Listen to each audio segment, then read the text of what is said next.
Mario Kart World, Sonic Racing Cross Worlds, both of these games have both qualities and flaws to one another, and they did come out a couple months apart from each other, so there has been a lot of debate and discussion regarding about these two. But while that was happening, there is still one other racing game that would come out a couple months after the release of Cross Worlds, and it is a game that a lot of Kirby fans have been really anticipating for over 2 decades, and a game that I was generally very interested in, that being Kirby Air Riders. This is the first ever real Kirby game to come out for the Nintendo Switch 2. Not counting the Forgotten Land upgrade or anything, but this right here is Kirby's first ever time on the Switch 2, and what better way to do that than with a sequel to the long-awaited first game, Kirby Air Ride for Nintendo GameCube. Really, there's quite a lot of history behind it, as this game was not only the first time it's gotten a sequel in over 20 years, but it is also a game that was actually directed by Masahiro Sakurai himself. And the weirdest part about it is that this is Sakurai's first ever time on the Kirby series in over 20 years since Kirby and the Amazing Mirror. Now granted, Sakurai didn't really direct the game. He was part of the team, but he worked on it, but he wasn't truly involved as like part of the directing process. But interestingly enough, the last game he fully directed was indeed Kirby Air Ride. So the first game that he's done in over 20 years for the franchise is a sequel to a game that was only like a standalone thing for a good long while. Is quite poetic to say the least. So after 20 long years of having to not have seen a sequel to Kirby Air Ride at all, the question is Kirby Air Riders truly worth all the purchase of $70, and does it truly live up to all the hype that Sakurai has been wanting to do and improve upon since the first game? In this video, I will be doing a review as I always do, from the presentation, quality, gameplay, and other miscellaneous things, and give my final verdict score at the very end of it. So I hope you guys enjoyed this nonetheless, and so with that, let's get started with the first part, the presentation and the gameplay. Now, for the presentation and quality that was shown for this game, I have to say it is gorgeous. I love how beautiful the game looks, and the fact that this is a Nintendo game running on a Switch 2, which can now show games more in a more 4K, crispy frame rates than usual, it's what I genuinely like about this. And what better way to show off Kirby in his first ever Switch 2 title than with a racing game that has a lot of details shown around it. Everything about it is just gorgeous to look at, from the courses that are from the newer and old levels, as well as the character models. Like, some of these character models right here look like they are straight ripped from Smash Brothers, which is really funny because this game was developed by both Sora Limited and Bandai Namco, which were involved with Smash Bros. 4 and Smash Ultimate. So you can tell that Sakurai has quite a lot of Smash Bros. Elements in this one, which that's like another thing. I know people tend to compare Mario Kart World or Sonic Racing Cross Worlds quite a bit, but for this one, I just want to make some Smash Bros. Comparisons because there are some parts in this game that genuinely feels like it's ripped straight from Smash Brothers. The victory screen, the character models, even the renders look like they are ripped straight from the games, and if they decided to put some of these renders in like a future leak and so, which trust me, that is likely going to happen knowing that AI is now a thing and that, you know, leaks can become more insufferable than usual, you can tell that a lot of this feels like it's ripped straight from Smash Brothers. I would like to describe Kirby Air Riders as both a game that feels like Smash Brothers, but also like with Kirby and just racing instead of fighting, but it also feels like a game of what Sakurai could have likely done if the GameCube wasn't so limited in the space and storage that it has. Not to mention, Sakurai has talked about from time to time if he ever wanted to work about a Kirby Air Ride sequel at some point, and with all the improvements that are shown right here, it feels like this is what the game that Sakurai had envisioned back in the first original one, and you can see why exactly. Not to mention, the music track is amazing, the main opening theme as well as the main theme itself, and not to mention all the courses and everything that is shown here with the Skya and City Trials, the courses from both the newer and the original courses, they are all so great to listen to,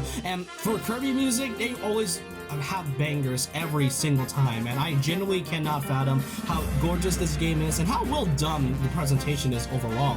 I mean, even some of the smaller details they did, like the menu being a literal desktop, is just quite funny to look at, knowing the fact that Sakurai likes to have some of that charm put into his games. I mean, if you look at the Smash Bros. Melee and Smash Bros. Ultimate menus, you can see how much effort that he would put into making something that is so simple but yet charming at the same time. I mean, looking at Smash Melee and Kirby Air Ride, they straight up have the same menu type, and Sakurai wanted to do something different with this one, and I just appreciate all the details they put. So overall, the presentation is just phenomenal in my opinion. Now we get to the gameplay portion, which there's quite a lot to talk about here as we got a total of 4 different modes. I'll go through each of them one by one with the exception of online, which will be like its own segment and all that. But to really start it off, we gotta talk about the first mode that you'll see being Air Ride. Now this is a racing game, so I don't really need to explain how this racing thing works, you know, racing around all 3 to 4 laps and such. But to starting off, we get to choose characters such as, you know, 20 different kinds, and with a total of 20 characters, that is quite a lot for a racing game to say the least. And it not only includes Kirby, King Dedede, and Meta Knight, the main 3 characters that we're all used to at that point, but it also includes quite a lot of variety of different characters like Knuckle Joe, Chef Kawasaki, Gooey, Scarfy, and even just some of the regular enemies that nobody generally expected as playable like Cappy, Rocky, or Starman, as well as the main 3 modern Kirby Gear characters from Magolor, Taranza, and Suzy, all of which are playable, which, I mean, there has been so many claims stating that Sakurai likely didn't care about the modern Kirby ever since he left the franchise for a good long time now. I mean, that's why it was only just 3 characters in Smash Bros. Up until like Ultimate, since there hasn't been any other Kirby representatives than just the main 3. So it is nice to know that these characters are playable in Air Riders, and Sakurai has now disproven the entire allegations as a whole. Now, unfortunately, there are some characters that are missing from this roster, such as Adeline Ribbon from Crystal Shards, as well as Elflin from Forgotten Land, but overall, aside from the main 3, this is still a good boost in numbers in terms of the character variety we were given. And as I mentioned earlier, a lot of these character models look like they were ripped straight from Smash Bros. And the render arts that they show, yeah, they all feel like they are from Smash Bros. If they decide to make a future Smash Bros. Game and add characters like Bandana D or Magolor overall. Not to mention, there is quite an interesting thing about all of these characters aside Kirby. We all know the main character is able to copy abilities from different enemies. Well, the main gameplay part about aside from the racing is that all of the characters, including Kirby, are able to copy abilities as they race. So it's not just Kirby being the only one, which, you know, it is fair. I mean, you don't just leave the other characters by themselves and have Kirby copy a bunch of abilities. They all have their own special moves as well when the meter goes up, and you got yourself a total of 22 different machines that you get to choose, all of which have their own variety and different types of stats, and a lot of which are pretty new, while some are returning from the first game. So quite a variety that you go here. You even got a total of 18 courses in total, and as I said a lot, these courses are really great in terms of the detail, and Sakurai, Sora Limited, as well as Bandai Namco did a fantastic job making sure the game looks really great, as not only did we got a total of 18 courses, but 9 of which are from this one, while the other 9 are from the original Air Ride game. They didn't really have to do that, but it is kind of appreciated that Sakurai was able to please not only the newer fans of this franchise, since they've never played the original, while also pleasing the old fans who have been waiting for a sequel and for a long time. They didn't have to do that, but then again, this is Sakurai, the same man that added a lot of the stages from Smash Ultimate into one whole package, so I can see why he wanted to do something like this. You get to change your own rules and obviously, you know, choose any parts of what you prefer, whether it's like time lapse or, you know, doing anything, and all of these have their own unique gimmicks that I'm not really gonna go over with, but the Air Ride portion is great. You get to choose your machines, and all of which have their own stats and can ride differently depending on the courses that you are on, which adds for so much variety and customization that adds so much to this game already being a fantastic racing game. Aside from Air Ride, you also got Top Ride mode, which is essentially a top-down view of the courses from the first game, and now it's been cranked up to an 11. This time it's more fast-paced, it's shorter, and there's quite a lot of chaos happening, because that's like the one thing I want to mention about Kirby Air Riders as a whole. This game is chaotic. Every match that you on, it is very fast-paced, it is chaotic, and it has so much going on that it feels very exhilarating to do, and I do really appreciate that. Top Ride mode is essentially like that, mixed in with the Air Ride mode, and there are a few obstacles and all that, but it is nice to know that this mode also returned from Air Ride. Now for the third mode is also another main mode that I know a lot of fans were really hyped for, that being City Trials, a large arena that was from the first game where you go up against 16 other players in a large island while gathering materials, stats, as well as fighting amongst each other to see who would win in the very end via a stadium. This one I hear here is also very chaotic to say the least. It has a ton of things to do even with just the large map, and there's quite a lot of new areas that we have never seen before, like a large coliseum, a pirate ship, a volcano, and every so often there will be some events that will occur every so often, such as the Halberd appearing out of nowhere, as well as some mini bosses like the Grand Wheelie, Krakos, and the Dyna Blade, which is quite a lot to say the least. By the very end of it, you'll also face stuff in a stadium, which has quite a lot of things to do. Either it's from boss rushes, or you can do other, small mini games like Target Flight, Dust Up Derby, Drag Race. It all depends on how it goes, and it can be very chaotic and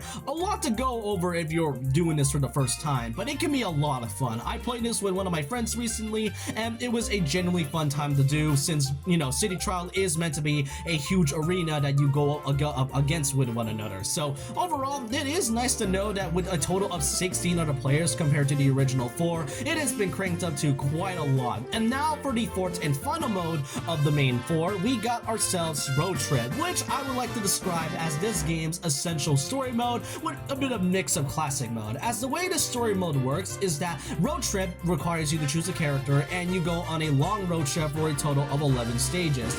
There you will do different types of challenges, which this is kind of where the classic mode part sort of comes, as these challenges are essentially just you racing at one another, being at a specific time, doing stadium challenges. It all depends on what you have, and each end of the stage, you'll also get like an item that will lead you to different types of areas that you haven't explored yet, and also collecting machines at the same time. I won't go too much into the details other than the fact that there is quite a few major things happening about it, but overall, I really do like that Kirby Air Riders has a story mode, which is something that Smash Bros. Ultimate with World of Light tried to do, but it sort of kind of fails to do so since it was just essentially a bunch of challenges. With Kirby Air Riders, it is kind of funny that this is one of the few modern racing games to actually have a story in mind, but overall, these 4 modes can genuinely have a lot of variety, and once you have completed the road trip, both City Trial, Top Ride, and Air Ride can all bring to a ton of replayability.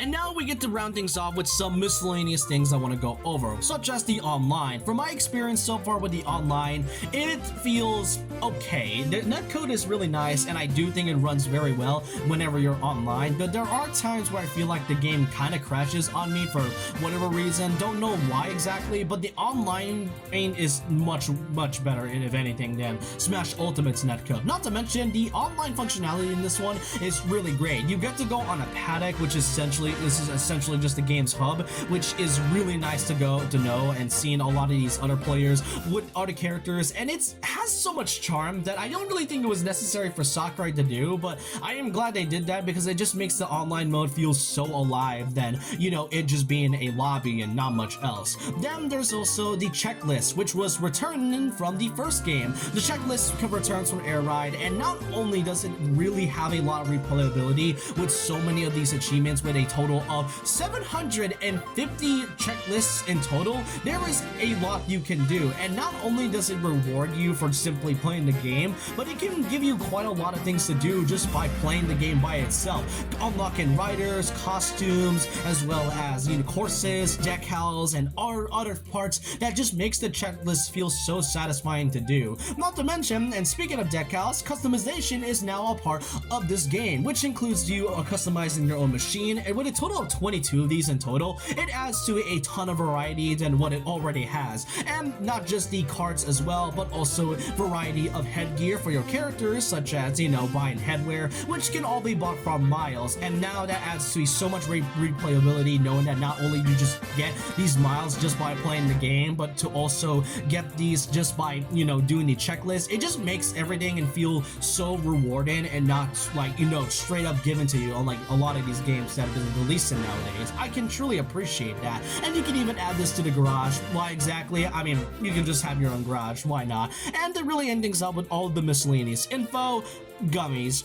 I have not much else to say about it. I just think the gummies are funny overall. And that's about it for Kirby Air Riders. This game I've given a lot of positivities about. Now, if I wanted to try and give some type of negative or flaw that this game has, I will say that Kirby Air Riders is definitely kind of short in terms of the gameplay itself. Most notably the fact that the controllers, while it is simple to learn, can be a bit clunky at first if you aren't exactly careful or not much of a veteran Kirby Air Ride player like myself.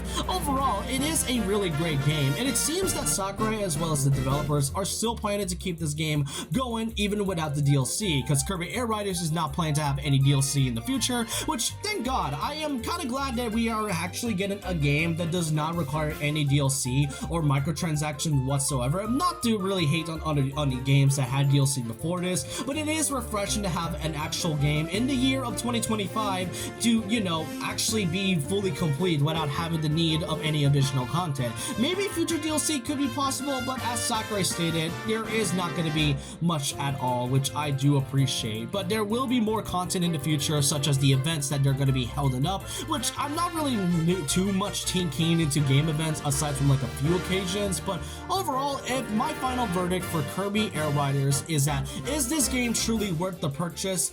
Absolutely. $70 with so much content, replayability, and so much things to do in just one racing game alone is genuinely amazing, and Sakurai really knows how to make a really good game when it comes to it. And so with that, I will give Kirby Air Riders a score of a 9 out of 10. It is a fun racing game compared to some of the other titles that came from this year, and with 2025 almost nearing its end, I think this was a good way to sort of end off the whole racing genre for a good while. And I hope you guys enjoyed this video. Let me know your thoughts and opinions down below on what you truly think about Kirby Air Riders as a whole. Do you really think this game is truly worth the purchase? Do you think it's a worthwhile sequel that truly pushes back the original? Let me know your thoughts and opinions down below about this. And so with that, leave a like, comment, subscribe, hit the notification bell for more videos, follow my Twitter and Instagram, and I'll see you guys next time. And remember this, once a legend, always a legend.